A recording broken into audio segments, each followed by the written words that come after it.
Ladies and gentlemen, you're most welcome again. So today we are looking at something very important, that is to do with borders and shading in Microsoft Excel. Borders and shading can be added to any cell or range of cells in Excel spreadsheet with the use of borders and fill command in the home tab. So to do that, we have our information here in the table. Now we want to apply the borders in this table.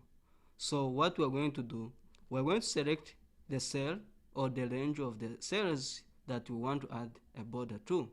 So I'm going to select the range of this. After that, I'll go ahead and click on the home tab. After clicking on the home tab, I'll select the borders icon. So I'll see one of the icons in the font group, and then which is the border.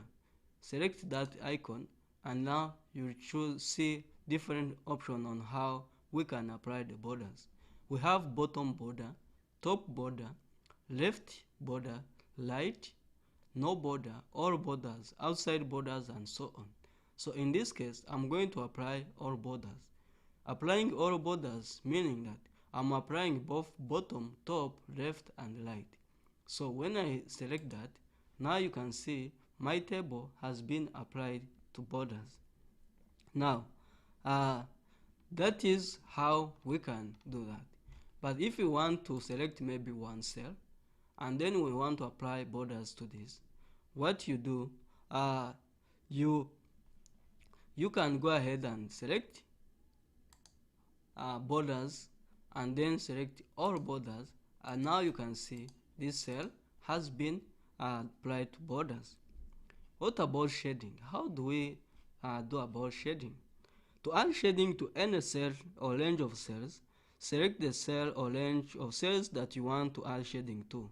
Then still go ahead to the home tab. So in this case, I'm going to select one of the cells, say cell B10.